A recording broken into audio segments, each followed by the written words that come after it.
J'entends une voix, J'entends une voix,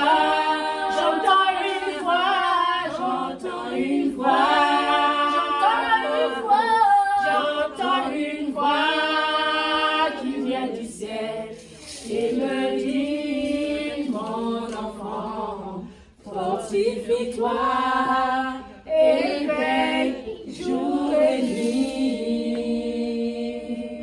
J'entends une voix, j'entends une voix, j'entends une voix, j'entends une voix qui vient du ciel et me dit, mon enfant, fortifie-toi et veille jour et nuit. J'entends une voix, j'entends une voix. Je veux ce tempo. J'entends une voix. S'il te plaît, Jessica. Monte, monte, monte. J'entends une voix qui vient du ciel et me dit, mon enfant, fortifie-toi et veille jour et nuit. J'entends une voix, j'entends une voix,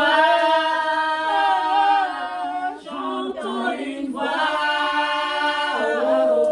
j'entends une voix qui vient du ciel et me dit, mon enfant, fortifie-toi et veille jour et nuit. J'entends une voix, j'entends une voix, j'entends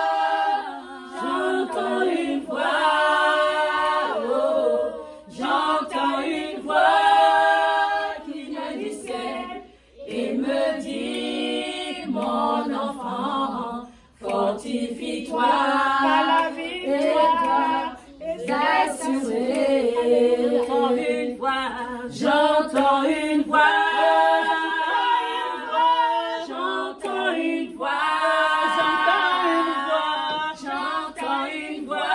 voix qui vient du ciel et me dit, mon enfant, fortifie-toi et toi jour et nuit. J'entends une voix, j'entends une voix, j'entends une voix, j'entends une voix, j'entends une voix qui vient du ciel et me dit, mon enfant, fortifie-toi et veille jour et nuit.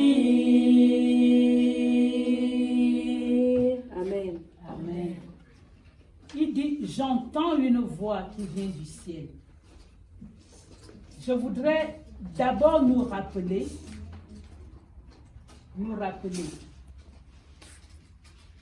le culte de dimanche dernier.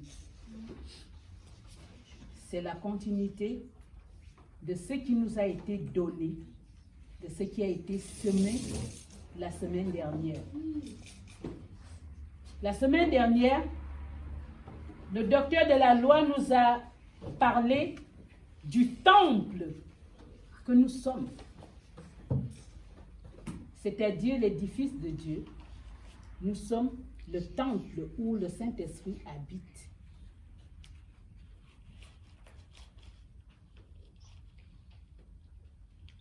Il nous a expliqué c'était quoi le Saint-Esprit.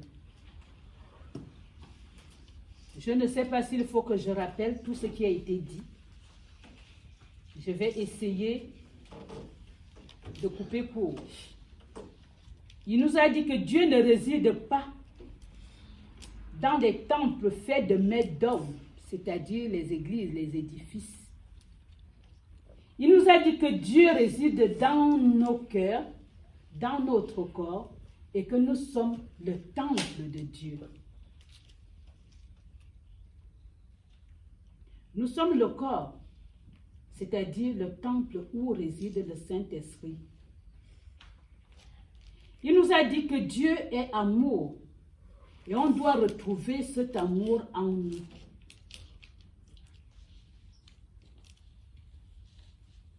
Il nous a aussi dit que nous devons conserver ce corps saint en invoquant le sang de Jésus, qui est capable de nous laver, de nous purifier. Il nous a dit que Dieu a besoin de nous, que nous sommes les ambassadeurs de Dieu sur la terre, que nous sommes oints afin d'exercer le ministère de Christ sur la terre. Nous avons donc besoin d'une discipline pour pouvoir laisser le Saint-Esprit œuvrer en nous. Nous avons besoin de garder notre cœur pur, sans souillure, afin que le Saint-Esprit puisse y demeurer et puisse agir. En gros, en grand, ce que nous devons recevoir, ce que nous devons retenir, c'est que nous sommes l'habitation de Dieu. Nous sommes le temple du Saint-Esprit. Prendrai-je ce temple pour me coupler avec la prostituée? Il nous a expliqué pourquoi le mot prostituée. Amen. Aujourd'hui, je vais continuer sur ce message. Je ne reprends pas le message parce que tout avait été dit clairement. Les enfants ont pu comprendre, les adultes ont pu comprendre. Il a seulement ouvert le passage pour qu'on puisse continuer aujourd'hui. Dieu a donné un cantique, j'entends une voix qui vient du ciel. Mon message aujourd'hui, c'est j'entends une voix. J'entends une voix. Nous pouvons entendre des voix. C'est un message que j'ai déjà fait, je crois l'année dernière. Et le retour a été que je n'étais pas allé loin. Je vais essayer, avec le temps imparti, de compléter ce qui a été dit dimanche dernier. Je suis le temple du Saint-Esprit. Le Saint-Esprit qui habite en moi, je dois pouvoir l'entendre parce que c'est une personne. Une personne à part entière qui peut être triste. Une personne qui peut ne pas accepter ce que je suis en train de faire et me le dire, me le faire savoir. Une personne qui me parle et à qui je peux parler. Le docteur nous a dit que le Saint-Esprit habite en nous. Il nous a dit que Dieu a besoin de nous. Parce que le Saint-Esprit est esprit. Dieu nous a fait un corps. Et le Saint-Esprit a besoin de ce corps pour se mouvoir. Il a besoin de ce corps pour agir, pour poser des actes. Mais pour pouvoir poser ces actes, je dois parler avec lui, je dois pouvoir l'entendre. Comment je fais pour l'entendre si je ne réalise même pas qu'il est là?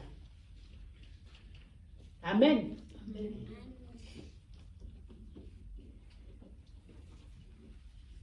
Le docteur nous a dit que Dieu est saint.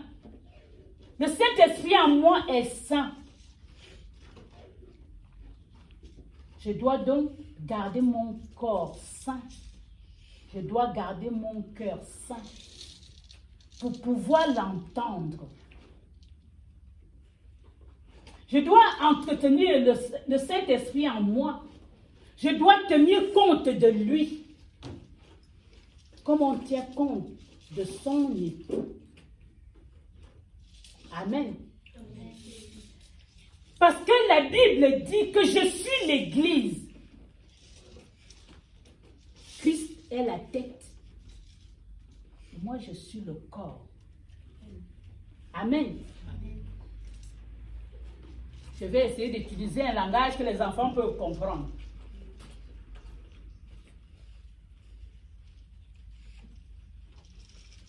Le Saint-Esprit en moi est une personne. Je peux lui parler, Rihanna, comme je parle avec maman. Oui, je peux lui parler. C'est mon ami, c'est mon meilleur ami. C'est mon époux.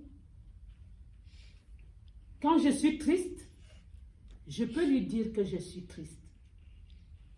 Et il va me demander, mais pourquoi tu es triste? Qu'est-ce qui se passe? Pour que j'arrive à entendre sa voix, je dois pouvoir garder mon corps. Je dois l'entretenir, entretenir une relation avec lui. Le Saint-Esprit a faim comme moi, mais lui ne mange pas la nourriture. Il mange la parole de Dieu.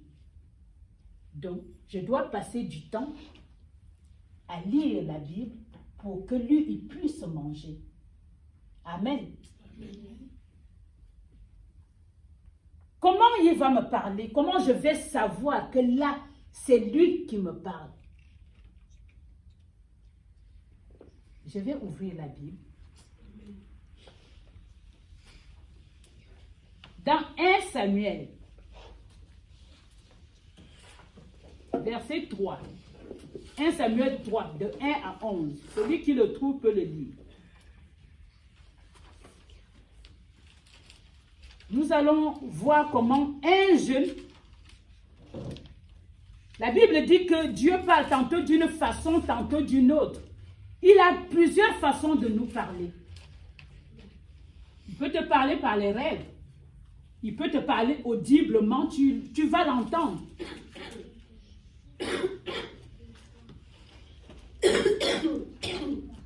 Je lis la parole de Dieu dans 1 Samuel.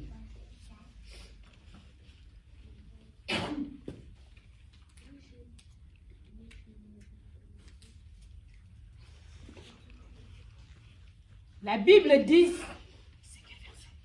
un jeune Samuel servait le Seigneur sous la surveillance d'Élie. Samuel était jeune. Il servait Dieu. Il était comme Théophile. Peut-être qu'il avait même l'âge de Théophile ou Rihanna. Mais il était encore très jeune quand Dieu vient lui parler pour la première fois. Une nuit, Dieu peut nous parler la nuit. Il a choisi la nuit pour parler à Samuel. Mais ça ne veut pas dire qu'à chaque fois, il te parlera que la nuit. Il peut te parler même quand tu es dans la voiture. Il peut te parler quand tu es en train de te chamailler avec quelqu'un. Tu vas entendre sa voix qui te dit, arrête, ce que tu fais, c'est pas bien.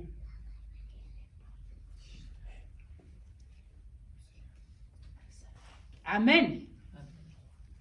On dit qu'il est venu parler à Samuel la nuit.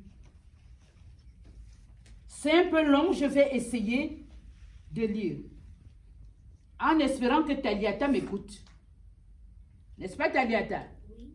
Ok, on est parti. Le prêtre Élie, qui était devenu presque aveugle, dormait à sa place habituelle.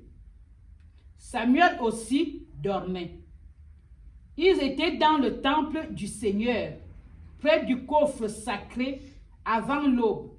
Alors que la lampe du sanctuaire brûlait encore, le Seigneur appela Samuel. On dit là, Dieu appelle Samuel. Celui-ci répondit, oui, maître. Puis il accourut auprès d'Élie et lui dit, tu m'as appelé, me voici. Dieu est venu pour parler à Samuel, qui était très jeune. Comme d'habitude, je dors avec Melinda. Dieu vient, il appelle Melinda. Melinda se réveille. Il dit, mamie, tu m'as appelé? Non, Melinda, je ne t'ai pas appelé. Retourne te coucher.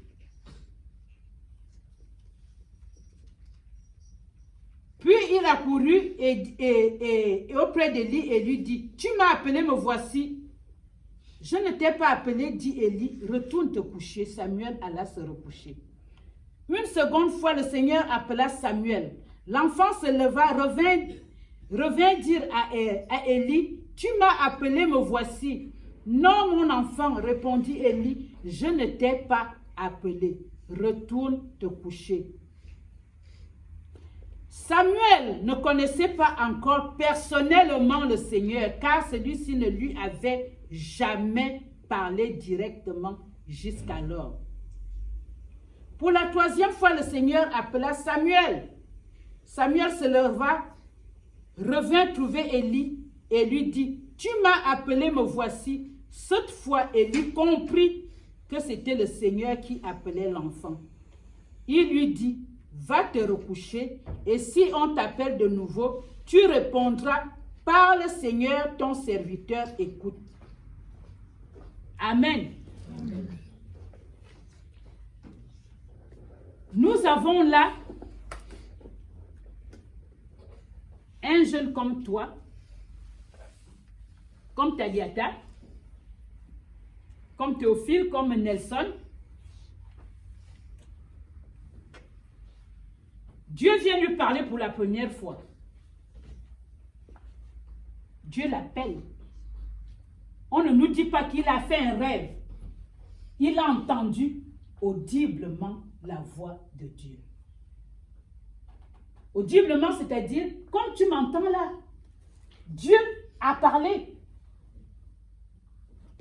Comme l'enfant ne comprenait pas, il pensait que c'était Élie qui dormait à côté qui avait parlé. D'où nous avons besoin des pasteurs, nous avons besoin des gens qui nous encadrent, qui nous apprennent comment entendre la voix de Dieu. Comment saisir quand Dieu parle. Nous avons la grâce aujourd'hui d'avoir des conducteurs, comme Samuel avait eu cette grâce. C'est Élie qui dit à Samuel, retourne te coucher. Quand tu vas encore entendre la voix, tu vas dire, mon Seigneur, je t'écoute. Ça, c'est une façon que Dieu peut utiliser pour te parler un jour. Moi qui suis devant vous, j'ai déjà entendu le Seigneur me parler de la même façon. J'étais en train de pleurer. Je vivais une situation très, très difficile. Et en général, quand je vis des situations compliquées, je me mets à faire le ménage. Je fais le ménage, je mets l'eau de javel, je murmure, je pleure. Pendant que je suis en train de pleurer, j'ai entendu comme Samuel, le Seigneur me dire, va t'asseoir. Je n'avais personne pour m'enseigner que c'est Dieu qui est en train de me parler. Je me suis dit, est-ce que j'ai des fantômes dans la maison? Je vais ouvrir la pièce à côté, il n'y a personne. Je vais ouvrir l'autre pièce, il n'y a personne. Je reviens faire mon ménage. Je continue de parler, je continue de pleurer. La voix me dit, va t'asseoir. Prends la Bible, Exode 14, verset 14. Audiblement, j'entends la voix. Après, je me dis, c'est peut-être ma grande soeur qui est décédée qui me parle. Adé, tu es où? Je commence à crier le nom de ma soeur dans la maison. Tu es où? Montre-toi. C'est toi qui me parles? Je vais dans la pièce à côté, je ne vois personne. Je vais au salon, je ne vois personne. Je suis seule dans la maison. Je recommence à murmurer, à pleurer. Ah Seigneur, est-ce que tu m'as envoyé vivre cette vie-là sur la terre?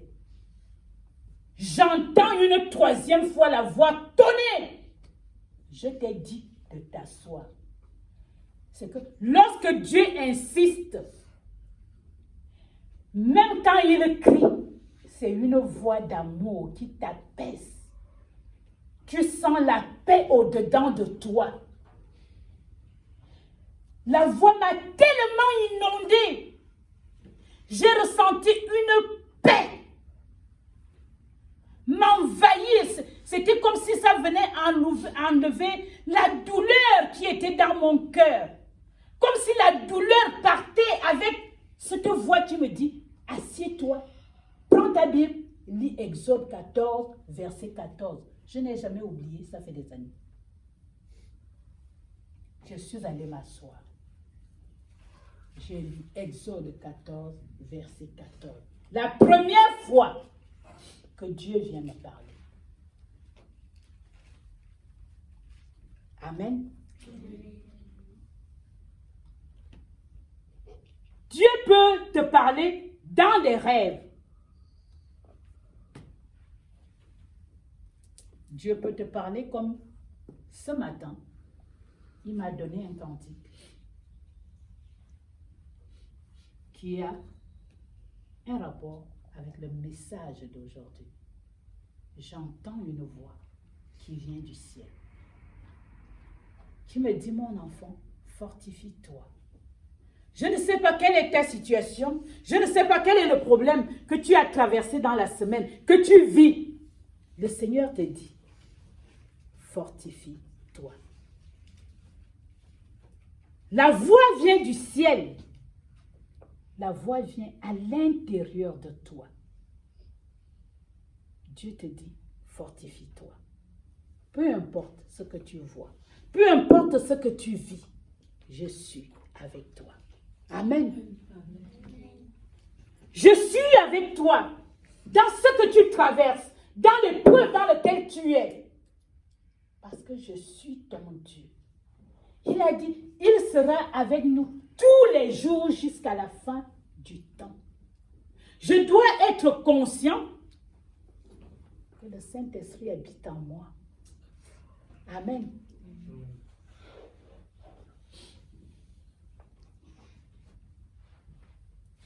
Comment entendre cette voix?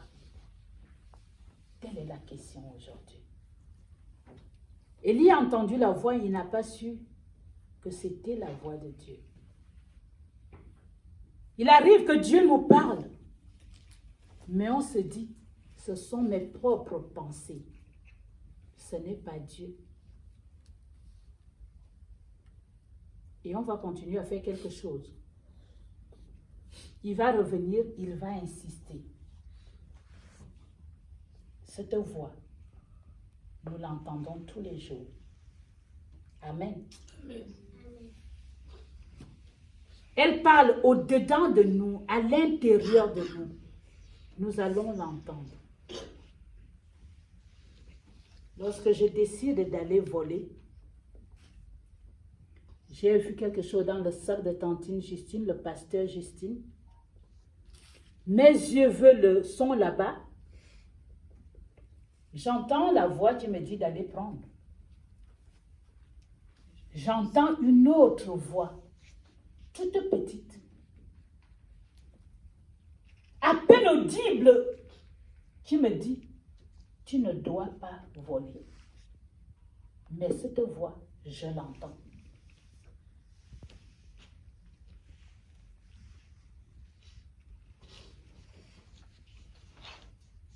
Ma relation avec Dieu, c'est ce qui fait en sorte que je puisse obéir ou ne pas obéir à cette voix. La voix de Dieu que j'entends. On entend des voix, mais on décide d'obéir à celle ou celle-là. Amen. J'entends la voix du diable. J'entends aussi la voix de Dieu. Amen. Mais à quelle voix je donne la crédibilité? À quelle voix je décide d'obéir? Lorsque je suis conscient, comme on nous l'a dit la semaine dernière, que je suis le temple de Dieu, il nous a dit quelque chose de très important. que lorsqu'on a un esclave, on le marque. Lorsqu'on appartient à Dieu, Dieu nous marque aussi.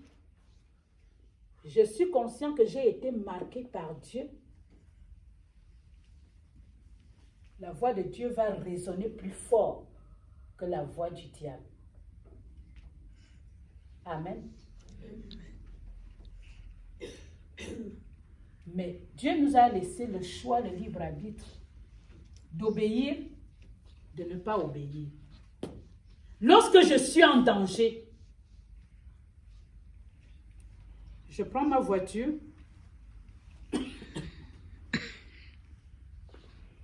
je n'ai pas contrôlé l'huile, je sais que si je continue, je vais casser le moteur. La voiture a un problème. Je vais entendre une voix qui me dit, arrête-toi. Ce n'est pas mes pensées, c'est Dieu qui me parle. Il va venir me dire, arrête la voiture. Je vais m'arrêter. Je vais constater qu'il y a un problème avec la voiture.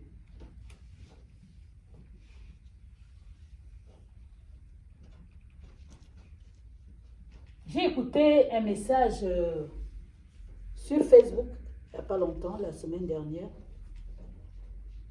Un jeune qui était dans une église, tous les jours, les autres faisaient des témoignages, Dieu me parle, Dieu me parle. Il a commencé à prier. Il dit, Seigneur, parle-moi. Pourquoi tu parles à tout le monde sauf à moi? Tu parles à tout le monde sauf à moi. Mais Dieu lui parlait, c'est lui qui n'entendait pas la voix de Dieu. Donc il a dit, aujourd'hui là tu me parles. Tu vas me parler aujourd'hui. Le Seigneur, lui, il aime ce genre de choses. Donc le Seigneur lui dit, tu vas prendre ta voiture, tu vas payer du lait et tu vas aller à telle adresse. Il dit non, ce n'est pas Dieu. Dieu ne peut pas me dire d'aller à telle adresse, d'aller payer du lait. Qu'est-ce que je fais avec du lait? La voix continue de résonner dans sa tête. Va payer du lait. Il dit, bon, j'ai dit que Dieu ne me parle pas, je vais quand même écouter. C'est peut-être la voix de Dieu. Il est allé payer du lait. Il a mis le lait dans la voiture. Après, la voix lui dit, va à telle adresse. Je n'ai pas de famille là-bas, je ne connais personne à cette adresse.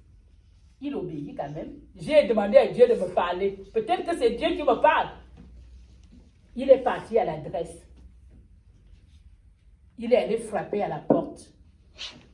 Vous pouvez croire que c'est des histoires. Ce n'est pas des histoires.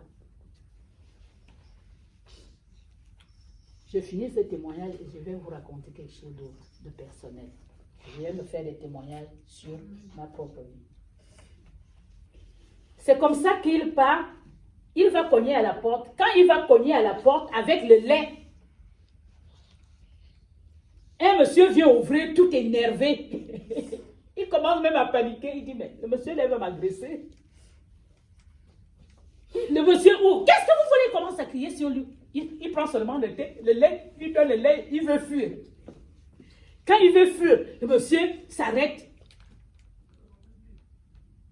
Dès qu'il a pris le lait, le monsieur s'est arrêté. Il n'était plus énervé. Il dit, attendez, monsieur. Il a pris le lait, il a couru dans sa chambre. Quand il va dans la chambre là-bas, sa femme arrive avec un bébé qui pleure dans les bras. Sa femme arrive.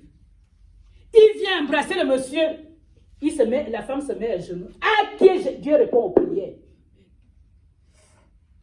Le couple n'avait pas d'argent. Ils avaient un bébé qui avait besoin de lait. La femme, il n'avait pas de lait. La femme était en train de crier à Dieu. Seigneur, mon bébé va mourir de faim, envoie un ange. Quand la femme a vu le monsieur, il a dit, tu es un ange. Le monsieur a dit, je ne suis pas un ange. Je ne suis pas un ange. Il a simplement obéi à la voix. La voix, c'est Dieu qui nous parle. Amen. Dès ce jour, le monsieur a compris que Dieu pouvait parler. audiblement. Il pouvait te parler par les songes. Mais quand nous sommes attentifs, nous écoutons, nous entendons, nous pouvons agir. Comme l'homme de Dieu nous a dit, Dieu a besoin de nous pour agir. Dieu lui-même ne pouvait pas aller donner du lait. Il a utilisé ce temps pour aller donner du lait à un bébé qui avait besoin de lait. Dieu va avoir besoin de toi pour aller prêcher l'évangile, pour aller prier pour quelqu'un qui est en train de mourir à l'hôpital. Et il va te dire, va prier pour telle personne. Je suis dans un avion, je pars au Gabon. Dans l'avion, le Seigneur me montre quelqu'un qui est en train de mourir à Oyem. Je n'ai pas encore atterri à Libreville. Le Seigneur me dit, tu as 3 jours pour aller prier pour cette personne à l'hôpital. Je ne connais pas la personne. Je ne connais pas le nom de la personne. Dieu me montre seulement le bloc là où la personne est hospitalisée. J'arrive à Libreville, je pose mes bagages. Ce n'était pas dans mon programme. Je suis obligée de prendre un billet pour aller à Oyem. J'arrive à Oyem. Je dis à ma mère, je dois aller prier pour quelqu'un qui est à l'hôpital. Mais la personne s'appelle comment? Je ne sais pas. Tu vas faire comment? Je dis, je ne sais pas. Dieu m'a dit, j'ai 3 jours. Et comme ça fait 2 jours, donc je sais que la personne est encore à l'hôpital.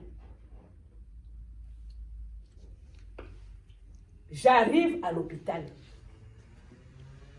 Quand j'arrive devant le bloc, Dieu me dit, c'est la personne qui a couché là, à côté de toi. En face, là, c'est le monsieur. Il s'appelle Tan. J'arrive, je vais trouver le monsieur. Il y avait beaucoup de monde dans la salle. C'est les hôpitaux de chez nous. Il y avait au moins 10 malades. Donc, quand j'arrive, je dis au monsieur, vous vous appelez Tan. Il me regarde, je ne vous connais pas. J'ai dit, ok, vous ne me connaissez pas, je sais. Je suis venu prier pour vous. Le monsieur me retourne que je suis musulman, pourquoi vous voulez prier pour moi? J'ai dit, je ne sais pas. Dieu m'a parlé de vous, je suis dans l'avion. Je fais seulement ce que Dieu m'a dit de faire. Il me dit, vous voyez le monsieur qui est là, il est en train de mourir. Pourquoi Dieu vous envoie prier pour moi? Pourquoi pas pour le monsieur qui est là-bas? J'ai dit, je ne sais pas. Je ne suis pas venu vous donner Jésus. Je suis venu prier pour vous. Je ne sais pas qu'est-ce que Dieu va faire pour vous. Je ne sais pas qu'est-ce qui se passe même pour vous. Peut-être que vous croyez que lui, là, il va mourir. Peut-être que vous devez même mourir ce soir. J'ai prié pour le monsieur. Je lui ai parlé de Dieu. Je suis partie. Je n'ai pas prié pour tous les autres malades qui étaient là. Je suis allée pour ce monsieur-là. J'ai prié pour ce monsieur. Je suis repartie à la maison. Quand j'arrive à la maison, le lendemain, le Seigneur me dit, le monsieur qui était en face de là où tu es allé prier, ce monsieur n'est plus à l'hôpital. Il est maintenant à la maison. Il faut que tu ailles prier pour lui. Le monsieur est à la maison. Je ne connais pas Oyem. Je vais trouver sa maison comment? Donc le Saint-Esprit me dit, c'est l'enfant de tel. Demande à ta mère tel. Si tu donnes le nom de la personne, ta mère ne saura pas. Donne-lui le nom de sa mère. Et elle va te dire où se trouve la maison. Là, j'ai eu une conversation avec qui? Avec Dieu. Je vais demander à maman, je donne le nom, maman me dit, je connais, maman m'indique la maison. Mon petit frère qui est pasteur, je le prends, je dis, moi je ne sais pas prier enfant, tu vas m'accompagner. Donc, maman nous donne la maison, elle nous dit où se trouve la maison, je prends mon petit frère, on arrive. On trouve le monsieur, on l'a accouché au salon. On le trouve, hein? On l'a quand même trouvé dans la maison où maman nous a indiqué. Je commence, je rentre, il y avait plein de gens qui étaient là, je demande aux gens s'ils peuvent sortir. Les gens sortent, ils nous ont laissés. Le monsieur, il avait tourné le dos aux gens. Il regardait le mur. Il regardait le mur. Et ça, ce n'est pas bon signe quand quelqu'un est malade. Une personne qui ne regarde plus les gens, c'est une personne qui va bientôt mourir. Je vous le dis quoi. Quand tu es face à un malade, si tu vois que le malade ne te regarde plus, il faut savoir que le malade est en train de partir. Amen. Donc, je vais m'asseoir. Il ne fait même pas cas de nous, le monsieur. Il regardait son mur. Donc, je regarde mon frère. J'ai dit, comment je vais commencer là? C'est un peu compliqué. Donc, j'ai commencé à prier. J'ai commencé à prier. J'ai prié à l'intérieur de moi et puis j'ai commencé à prier. Quand je commence à prier, il bouge son pied pour me montrer qu'il entend ce que je dis. Je finis de prier, après, je lui dis, je sais, j'ai commencé à lui dire ce que Dieu me disait de lui dire. Le monsieur, je ne le connaissais pas, je ne l'avais jamais vu. Donc j'ai parlé, Dieu a utilisé ma bouche pour lui parler. Les choses qui sortaient de ma bouche, c'était les choses de la vie de ce monsieur que je ne connaissais pas. Quand j'ai commencé à lui dire, à lui parler de sa vie, il s'est tourné. Il s'est tourné un peu. Il a commencé à regarder le toit.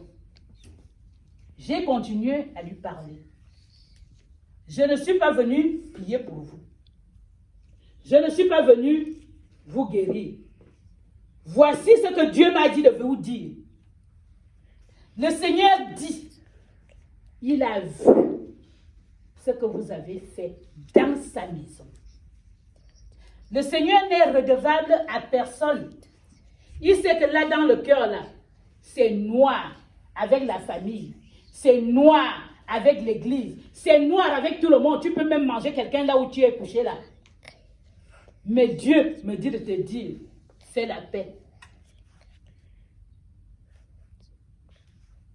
Lave ton cœur. Le Seigneur est venu pour te chercher, mais il ne veut pas te perdre parce que tu as travaillé pour lui. C'est des paroles qu'on ne va pas dire aux gens. Mais c'est ces paroles-là que Dieu avait mis dans ma bouche pour ce monsieur. Moi, je suis venue faire un travail avec toi. Ta place est au ciel. Mais ton état de cœur. Le docteur nous a dit que Dieu travaille avec le cœur. Est-ce que vous vous rappelez de ça? Et le cœur de ce monsieur était noir. Pourquoi il était noir? Il était dans sa justice. Hein? Il avait raison. Sauf que Dieu ne regarde pas que tu as raison. C'est monsieur qui était colonel de la police, qui a donné des dîmes, des offrandes, qui a construit l'église d'Oyem. Quand tu vois les bâtisses, on te dit c'est lui qui a construit.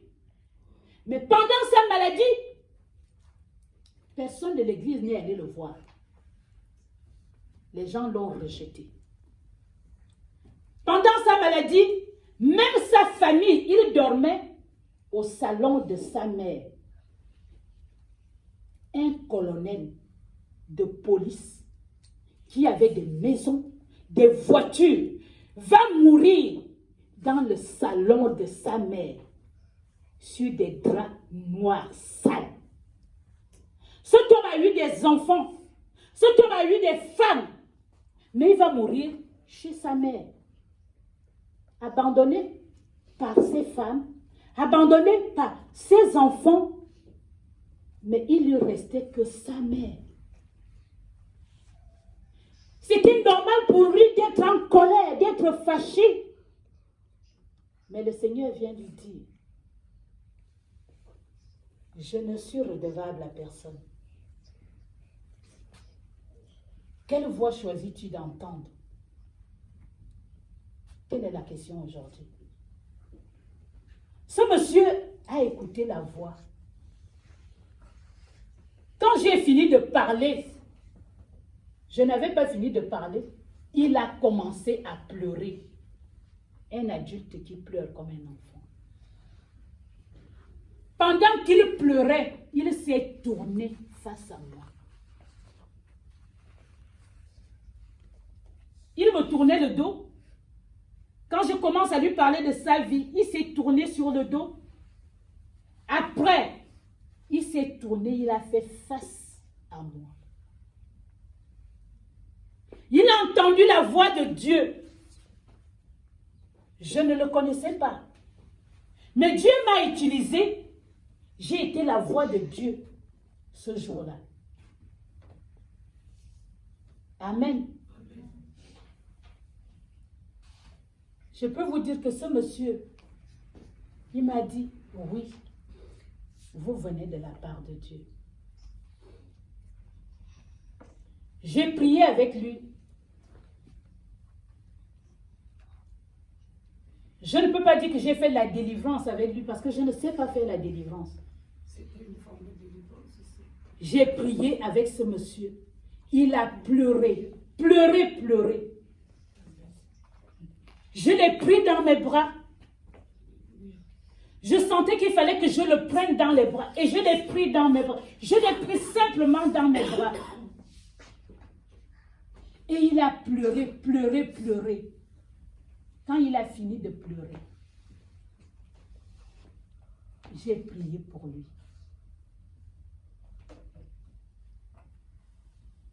Quand je suis partie, 1 heure après, le monsieur était parti.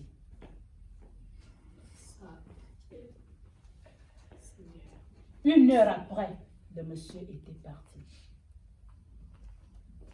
Amen. Amen. Quelle voix décides-tu d'entendre? C'est un message qui mérite un séminaire parce qu'on n'a pas beaucoup de temps. Je regarde l'heure. Amen. Dieu nous parle tantôt d'une façon, tantôt d'une autre. Mais pour pouvoir entendre la voix de Dieu, notre corps qui est le temple du Saint-Esprit, nous devons le garder pur, comme on nous l'a enseigné la dernière fois. Le diable va te dire que tu ne vaux rien, tu n'es rien.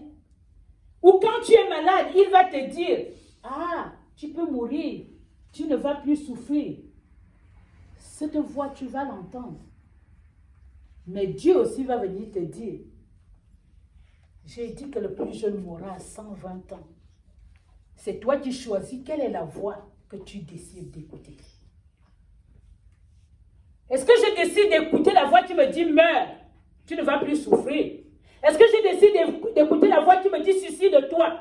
Est-ce que je décide d'écouter la voix qui me dit va forniquer? Est-ce que je décide d'écouter la voix qui me dit va voler? Mais tu as le choix de choisir quelle est la voix que tu décides d'écouter. Tu as une voix qui va venir te dire, lève-toi, amène David à l'hôpital parce qu'il est malade. Mais toi, tu as sommeil. Je suis en train de dormir. Le Saint-Esprit me réveille pour me dire, lève-toi, tu vas prier pour la servante Adélaïde. Je ne veux pas me lever, il fait froid. J'ai sommeil. Dieu me dit une troisième fois, lève-toi, tu dois prier pour ta soeur. Je dis, pourquoi je vais prier pour Adélaïde? Adélaïde a une église, elle a des intercesseurs. Pourquoi moi? Je veux dormir, je suis confortablement dans mon lit. Je ne sais pas ce qui s'est passé. Le Saint-Esprit est venu, il m'a balancé par terre. Je me suis retrouvée à même le sol. Comme j'étais par terre, j'étais donc obligée de me lever et de prier pour Adélaïde. Quand je commence à prier pour Adélaïde, le Seigneur me dit que si tu ne lèves pas la voix, ta soeur va mourir. De 5 h du matin à 6 h, j'ai prié pour Adélaïde, qui a une église qui se trouve au Gabon. Le lendemain, j'appelle Adélaïde. Adélaïde, qu'est-ce qui se passe? Je vais bien. Elle me dit qu'elle va bien. Je dis, mais Seigneur, tu m'as empêché de dormir pour quelqu'un qui va bien. Non. Adélaïde ne savait pas que j'étais en train de mener ces combats. 2 semaines après, c'est Adélaïde qui m'appelle. Elle me dit, servant de Dieu, lève-toi. Qu'est-ce que Dieu t'a dit? Tu m'as appelé il y a quelques jours, tu m'as demandé si j'allais bien. Je t'ai dit que je vais bien. En fait, je ne vais pas bien. Qu'est-ce que Dieu t'a dit? Je lui dis, Dieu m'a dit, si je ne prie pas pour toi, tu vas mourir. Vous savez mais que moi, je ne prends pas de gants. Je lui ai dit, Dieu m'a dit que tu vas mourir. Donc, c'est à toi de me dire qu'est-ce qui se passe parce que depuis, je prie pour toi. Je continue de prier. Même quand je ne veux pas prier, le Saint-Esprit me lève la nuit pour prier. Et elle me dit, effectivement, j'ai mal à la tête. On m'a dit que j'ai une tumeur au cerveau. Je croyais que j'avais des maux de tête simples. Mais j'ai perdu connaissance au travail. Je crois que si tu n'avais pas prié pour moi, je serais morte. Amen. Dieu parle. Tu vas entendre une voix, tu vas croire que non. Je refuse même d'obéir. Mais c'est Dieu qui est en train de te parler. Amen, amen. Quelle est la voix que tu choisis d'écouter? Telle est la question. Dieu dit, j'ai des plans de paix et de bonheur pour toi. Dieu dit, tu es une église. Et sur cette église, j'ai donné les clés. Les clés du séjour des morts. La mort ne prévaudra pas sur son église. Dieu dit que tu es l'église. Est-ce que nous pouvons nous lever? Je suis l'église. Je suis le temple de Dieu. Dieu m'a donné les clés. Ne peut pas avoir de dessus sur moi. Amen. Amen. Dieu m'a donné les clés du séjour des morts.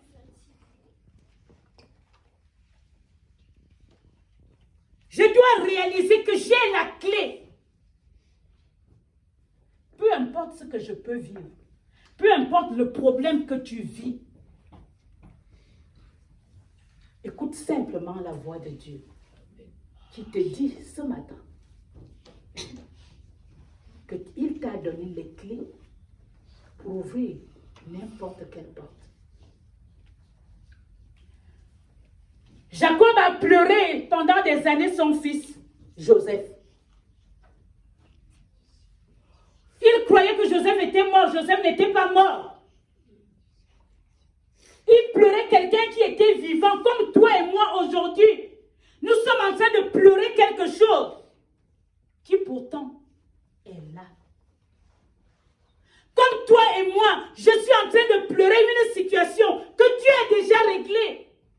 Jésus est parti à la croix pour toi. Il a payé le prix. Réalise simplement que tu es l'église. Face à une situation, la merveille de nos âmes. Face à une situation, dis simplement que je décide d'écouter la voix de Dieu. Qu'est-ce que tu vis avec les enfants? Qu'est-ce que tu vis dans ton couple? Qu'est-ce que tu vis dans ce pays? Quelle est ta situation réelle? Quelle est la voix que tu décides d'écouter aujourd'hui? Amen. Nous allons nous lever et nous allons demander, chacun va prier pour soi-même et demander que Dieu nous rende sensibles à sa voix. Sensibles à sa voix. J'entends une voix. Est-ce que quelqu'un peut nous rechanter ce cantique? Une voix qui vient du ciel, qui te dit, mon enfant, fortifie-toi. J'entends une voix. Jessica. J'entends une voix qui vient du ciel. Dans la situation que tu vis, le Seigneur te dit qu'il est avec toi. Le Seigneur te dit que je t'ai donné les clés pour ouvrir cette porte qui est fermée. J'entends une voix Qui vient du ciel et me dit, mon enfant, fortifie-toi, éveille. Veille sur ton cœur. J'entends une voix. Si tu veilles sur ton cœur, parce que de ton cœur viennent les sources de la vie. Veille sur ton cœur, parce que de ton cœur viennent les sources de la vie. et me dit, mon enfant, fortifie-toi, éveille jour et nuit. J'entends une voix, Oh Seigneur, rends-nous sensibles, Seigneur, à ta voix. Rends-nous sensibles, Seigneur, à ta voix. qui vient du ciel. Que nous puissions, Seigneur, l'entendre, la distinguer lorsque tu nous parles. Que nous soyons sensibles à ta voix, Seigneur. Éveille jour et nuit, j'entends une voix, j'entends une voix, j'entends une voix, j'entends une voix qui vient du ciel et me dit, mon enfant, fortifie-toi, éveille jour et nuit. J'entends une voix, j'entends une voix. Est-ce que le pasteur Jésus peut nous conduire dans la prière, s'il